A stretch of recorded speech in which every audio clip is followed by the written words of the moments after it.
As Shabbat descends upon us, spreading its canopy of rest over North America and California, Israelis are sheltering in place, held in a mix of fear and resolve, acceptance and rage.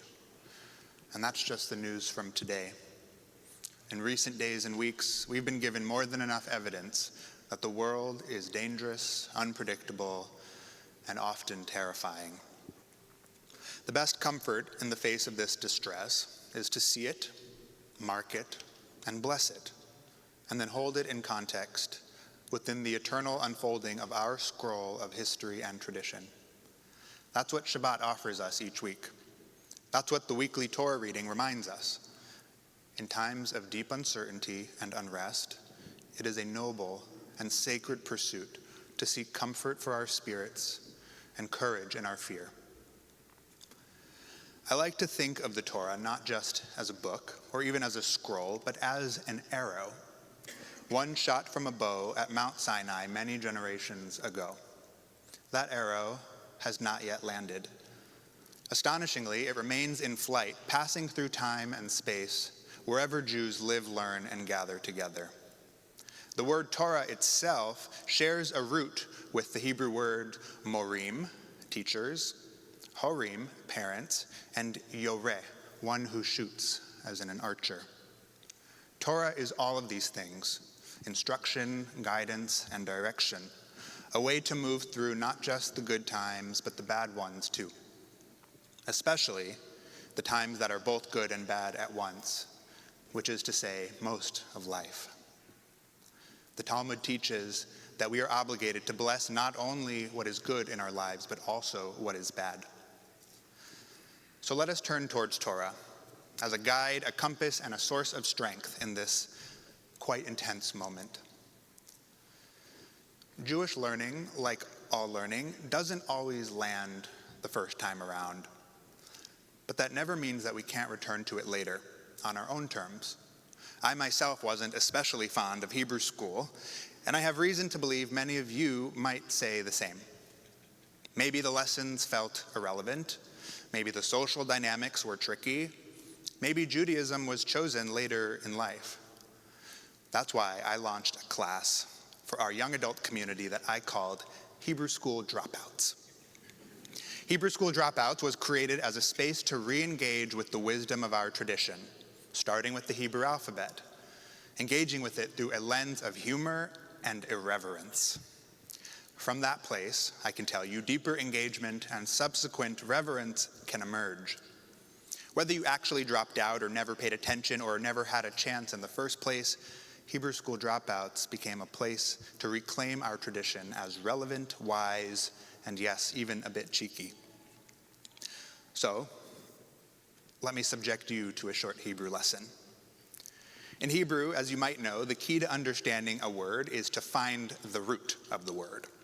Most Hebrew words come from a three-letter root, which is then molded into different meanings by applying prefixes, suffixes, and patterns. This week's Parsha, which is definitely a mouthful, is called, Nava? Beha'alotecha. Very good. It's one of the more complicated ones to say. Beha'alotecha. The root here is ayin lamed he, which means to go up, ale. It means to go up or to ascend. You can find this root in such words as ale itself, which means leaf, as in leaf on a tree. In the word ma'alit, which means elevator. And of course, aliyah, which means immigration to Israel or getting called up to the Torah. But in the context of our Parsha this week, Beha'alotecha means when you cause the light to go up. In other words, when you ignite the flames of the menorah.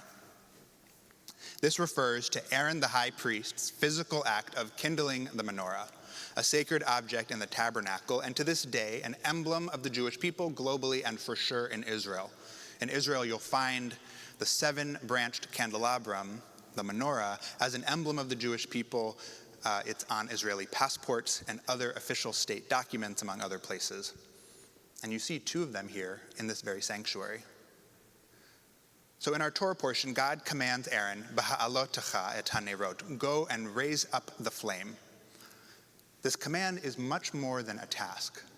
In understanding the deeper meaning of the word, we know that "B'ha'alotecha" is actually an invitation for something much deeper than to light a candle.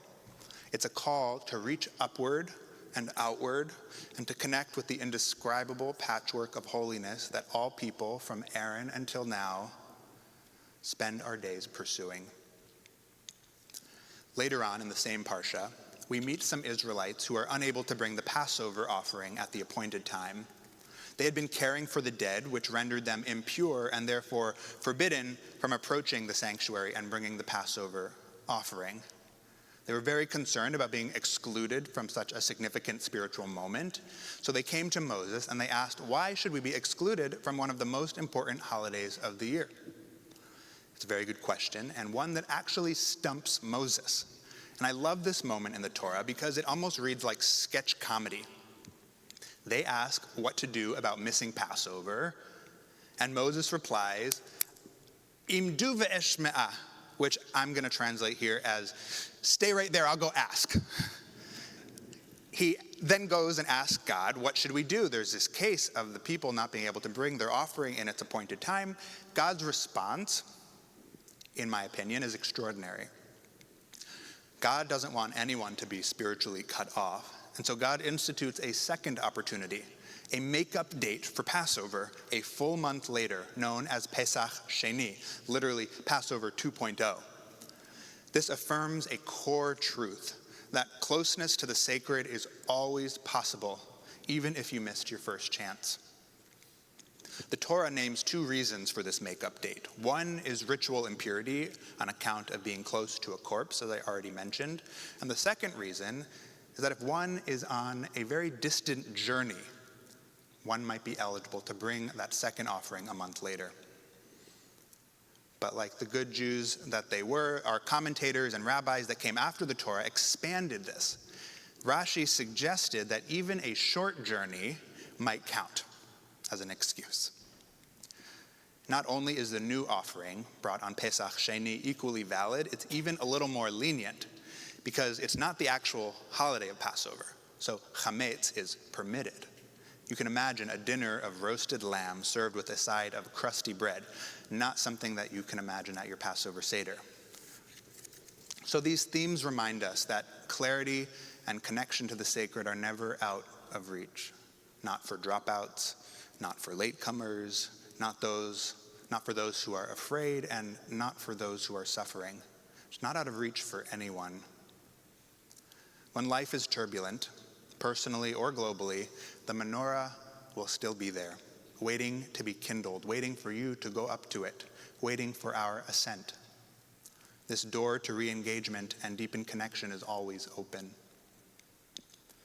So may each of us, in these uncertain and fateful times, find the courage to reach out and to reach up. May we find our place in the sacredness of our lives. May we draw comfort from our tradition and wisdom from our history to meet the moment with reverence. And for today, if only for this day, our sacred day of rest, may we know a Shabbat Shalom.